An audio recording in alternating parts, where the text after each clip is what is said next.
Assalamualaikum warahmatullahi wabarakatuh. Halo guys, selamat datang di channel Edison Sona Pendidikan. Channel ini adalah wadah tempat kita bisa berbagi, belajar, dan tumbuh bersama. Jadi, jika kalian suka hal-hal yang berkaitan dengan ilmu pengetahuan, pembelajaran, dan pengembangan diri, kalian berada di tempat yang tepat. Nah, sebelum kita masuk ke penjelasan materi, kalian pernah nggak sih berpikir tentang mengapa kita harus memahami sumber daya ekonomi? Dan apa saja hubungannya dengan kehidupan kita sehari-hari? Jadi, melalui video ini, mari kita cari tahu bersama karena kita akan mempelajari suatu konsep yang sangat penting dalam ilmu ekonomi, yaitu pengertian sumber daya ekonomi, jenis, peran, dan contohnya. Di video ini, bukan hanya sekedar menyusuri konsep-konsep, tetapi kita dapat memahami lebih dalam bagaimana setiap elemen sumber daya membentuk jalinan kehidupan ekonomi kita. Oke, sekarang kita akan membahas apa sih sebenarnya yang dimaksud dengan sumber daya ekonomi. Gampangnya begini, sumber daya ekonomi seperti fondasi penting yang menentukan cara kerja ekonomi, bagaimana pertumbuhan ekonomi itu terjadi, dan masih banyak lagi. Jadi ini seperti kita mempelajari dasar-dasar dalam dunia ekonomi. Karena manusia merupakan makhluk ekonomi, sehingga tak pernah merasa puas yang menyebabkan manusia harus selalu berusaha memenuhi kebutuhannya. Nah, untuk memenuhi kebutuhan tersebut diperlukan alat. Nah, segala jenis alat yang digunakan dalam ekonomi dan untuk memenuhi kebutuhan hidup itu disebut dengan sumber daya ekonomi. Sehingga dapat disimpulkan bahwa sumber daya ekonomi adalah segala alat yang dapat digunakan manusia dengan tujuan untuk memenuhi kebutuhan hidup. Selanjutnya, kita akan mengidentifikasi dan membahas berbagai jenis sumber daya ekonomi, dari tanah yang subur hingga tenaga kerja yang produktif, modal finansial, dan keterampilan yang dimiliki oleh individu. Karena setiap elemen ini memiliki peran khusus dalam membangun struktur ekonomi. Secara umum, ada 3 jenis sumber daya ekonomi, yaitu sumber daya alam, sumber daya manusia, dan sumber daya modal. Pertama, kita akan bahas tentang sumber daya alam. Sumber daya alam adalah berbagai hal yang ada di alam dan bisa dimanfaatkan untuk menjadi barang atau jasa sebagai pemenuh kebutuhan hidup manusia. Singkatnya, kebutuhan manusia dapat dipenuhi oleh alam. Hal tersebut dikarenakan sebagian besar kebutuhan manusia bersumber dari alam, mulai dari makanan, tempat tinggal, pakaian, dan lain sebagainya. Meski ada sejumlah benda yang harus melalui proses pengolahan terlebih dahulu sebelum digunakan.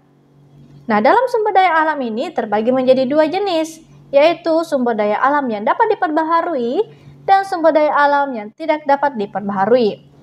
Sumber daya alam yang dapat diperbaharui adalah jenis sumber daya alam yang memiliki siklus dan jumlahnya akan tetap bertambah dengan atau tidak adanya campur tangan manusia. Jadi, mari kita perhatikan gambar berikut ini. Kira-kira sumber daya alam apa yang kalian lihat? Nah, di sini kita bisa melihat ada air, tanah, angin, tumbuhan, sinar matahari, dan sebagainya. Nah, inilah beberapa contoh dari sumber daya alam yang dapat diperbaharui.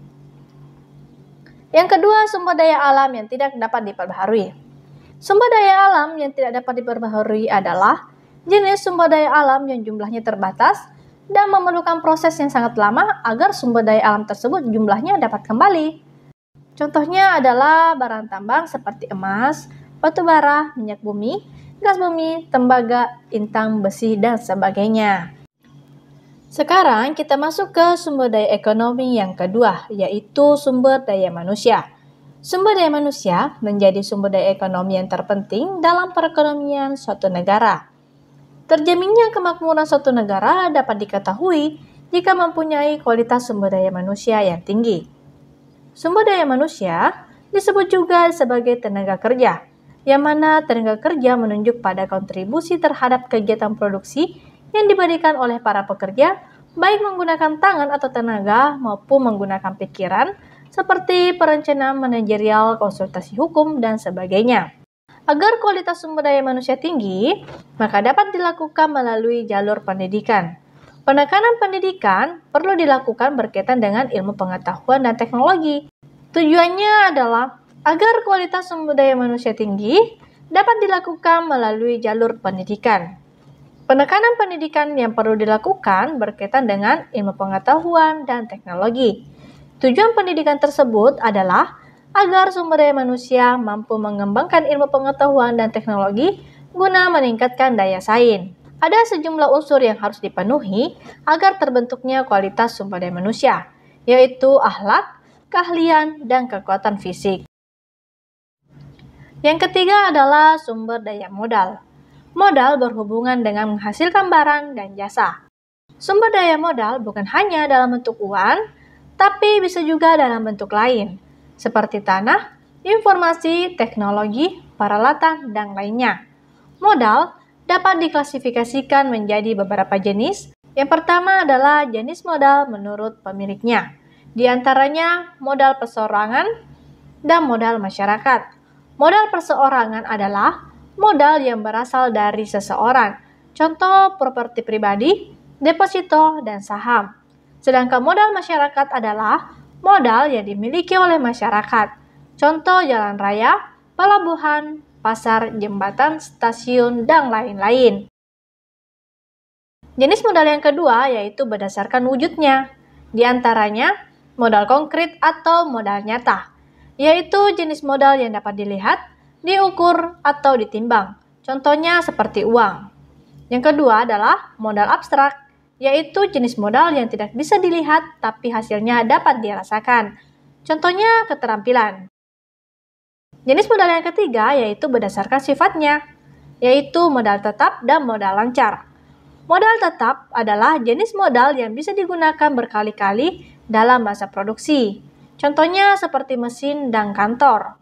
Sedangkan modal lancar yaitu jenis modal yang akan habis terpakai dalam satu kali produksi.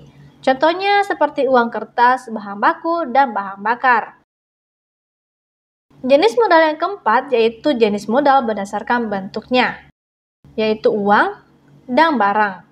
Uang adalah sumber daya dalam bentuk uang tunai atau instrumen keuangan yang dapat digunakan untuk berbagai keperluan bisnis. Contoh modal uang ini meliputi uang tunai. Sedangkan barang adalah sumber daya dalam bentuk barang atau aset yang digunakan dalam kegiatan bisnis. Contohnya seperti properti, inventaris, mesin, dan peralatan. Jenis modal yang kelima yaitu jenis modal menurut sumbernya. Di antaranya modal sendiri dan modal pinjaman.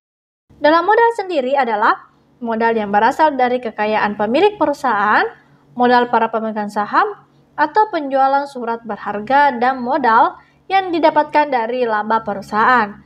Sedangkan modal pinjaman adalah modal yang didapatkan selain dari kekayaan perusahaan.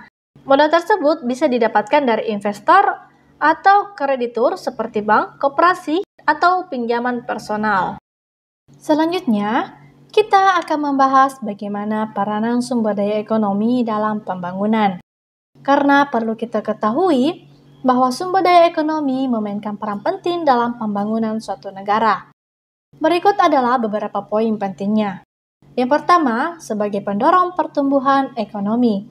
Dengan sumber daya alam seperti minyak, gas alam, batu bara, dan mineral lainnya adalah pendorong utama pertumbuhan ekonomi. Negara-negara dengan sumber daya alam yang melimpah seringkali memiliki produk domestik bruto yang lebih tinggi dibandingkan dengan negara-negara yang kekurangan sumber daya ini. Yang kedua, menciptakan lapangan pekerjaan. Dengan eksploitasi sumber daya ekonomi, dapat menciptakan banyak lapangan kerja. Misalnya industri pertambangan dan perminyakan yang mempekerjakan jutaan orang di seluruh dunia. Yang ketiga, penghasil devisa negara.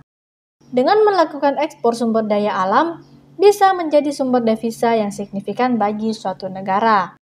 Yang keempat, pembangunan infrastruktur.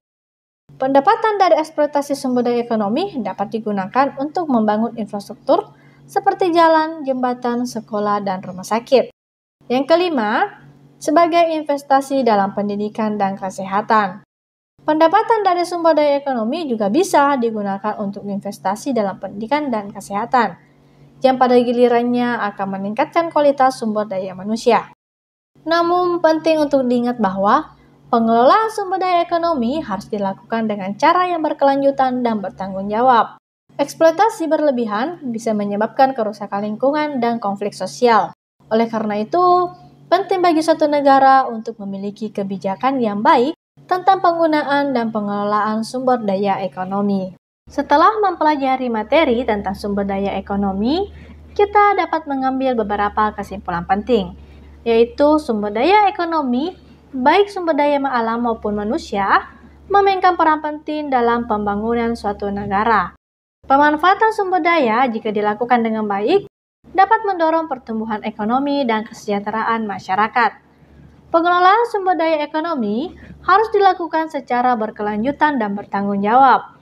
Tak hanya itu, dampak lingkungan dan sosial juga harus diperhatikan, dan keberlanjutan jangka panjang harus menjadi fokus utama dalam pengembangan sumber daya ini. Sehingga pengelolaan partisipasi publik dan transparansi.